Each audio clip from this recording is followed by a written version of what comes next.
आज से लगभग 1000 साल पहले, जब यूरोप के लोग सिर्फ समुंदर के किनारे घूमना जानते थे, तब भारत के एक कोने से कुछ ऐसे जहाज निकले जिन्होंने पूरे इंडियन ओशन को अपना तालाब, लेक, बना दिया। एक ऐसी नेवी जिसके रास्ते में जो भी आया वो मिट्टी में मिल गया। हम बात कर रहे हैं चोला नेवी की, एंशियंट और मिडीवल इंडिया की सबसे आधुनिक और खूंखार समुद्री फौज। एक ऐसी नेवी जिसमें सिर्फ जहाज नहीं थे, बल्कि उन जहाजों पर लड़ने वाले समुंदरी हाथी, वॉर एलिफेंट्स भी थे।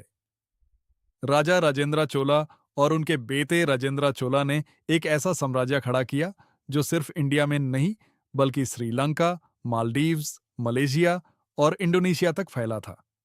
लेकिन सवाल यह है कि बिना किसी मॉडर्न कंपास या जीपीएस के उन्होंने 3000 किलोमीटर दूर जाकर दूसरे देशों पर कब्जा कैसे किया, और उनके जहाज दिखते कैसे थे। चलिए आज भारत के इस टाइटैनिक एरा के रोमांचक सफर पर चलते हैं। चोल नेवी की ताकत का असली राजा छुपा था उनके शिपयार्ड्स में। उनके पास अलग अलग काम के लिए अलग अलग तरह के जहाज होते थे। धरणी, ये छोटे और तेज चलने वाले जहाज थे जो पेट्रोलिंग के काम आते थे। लूला, ये मीडियम साइज जहाज थे जो दुश्मन पर अचानक हमला करने के लिए यूज होते थे। कोलंबिया, और फिर आते थे उनके टाइटैनिक, यानी बड़े बड़े जहाज जो दो दो या तीन तीन फ्लोर के होते थे। इनमें हजारों सैनिक और उनका राशन, फूड महीनों तक के लिए स्टोर किया जा सकता था। लेकिन सबसे हैरान करने वाली बात पता है क्या है? इन जहाजों को जोड़ने के लिए लोहे की कीलों, आयरन नेल्स का इस्तेमाल नहीं होता था, क्योंकि लोहा समुद्र के नमकीन पानी में जल्दी सड़ जाता है। चोला इंजीनियर्स लकड़ी के टुकड़ों को आपस में इतने परफेक्ट तरीके से लॉक करते कि ऊपर से उन पर कशिदकारी और एक खास तरह का वाटरप्रूफ पेस्ट लगा देते थे। इन जहाजों पर बड़ी बड़ी कैटapults, पत्थर फेंकने वाली मशीन लगी होती थी जो दुश्मन के जहाज को दौर से ही तबाह कर देती थी। अब सोचिए, उस दौर में ना तो गूगल मैप्स था और ना ही कोई सैटेलाइट, तो ये लोग हजारों माइल्स दूर मालदीव या मलेशिया का रास्ता कैसे ढूंढते थे? चोल नेवी के पास नेविगेशन का नेक्स्ट लेवल ज्ञान था। वो लोग तारों की पोजीशन, एस्ट्रोनॉमी, समुद्र की लहरों की दिशा, ओशन करंट्स और हवा के रुख, मॉनसून वाइंड्स को पढ़कर अपना रास्ता तय करते थे। उनके पास एक मत्स्य यंत्र होता है जो एक तरह का मैग्नेटिक कंपास था, जिसमें एक लोहे की मछली तेल के ऊपर तैरती थी और हमेशा नॉर्थ डायरेक्शन दिखाती थी। इसी ज्ञान की बदौलत उन्होंने पूरे बे ऑफ बंगाल, बंगाल की खाड़ी पर इस तरह कंट्रोल कर लिया था कि उस वक्त उसे चोला लेक, चोला की झील कहा जाने लगा था। यानी उनकी इजाजत के बिना वहां से कोई चिड़िया भी पर नहीं मार सकती थी। चोला नेवी का सबसे बड़ा और सिनेमैटिक पल आया साल 1025 AD में।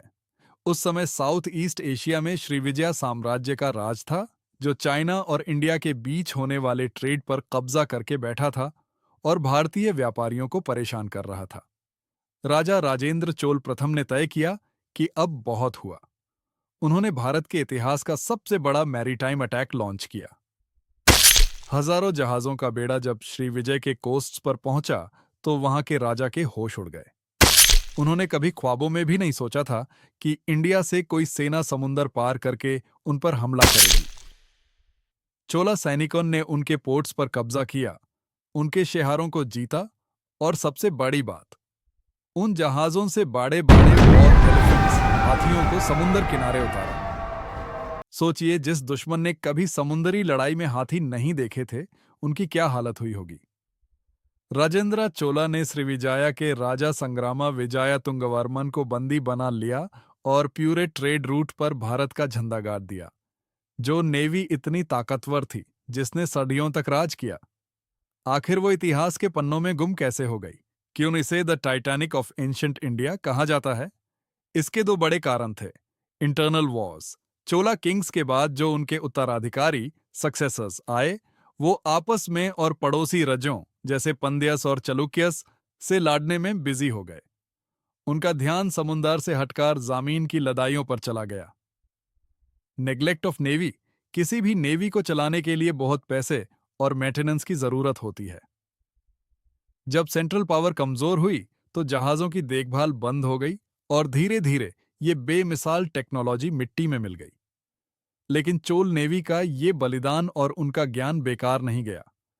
आज भी हमारी इंडियन नेवी राजेंद्र चोल के इसी मैरीटाइम विजन को अपना आदर्श मानती है। जो इतिहास हमें स्कूल की किताबों में नहीं पढ़ाया गया, वो हमारे समुंदर की लहरों में आज भी गूंजता है। तो दोस्तों हमारा ये थी कहानी उस दौर की जब भारत का डंका पूरे समुंदर पर बाजता था। आपको चोला नेवी की ये धांसू हिस्ट्री कैसी लगी? क्या आपको लगता है कि इस पर एक बड़ी बॉलीवुड या हॉलीवुड स्टाइल मूवी बननी चाहिए?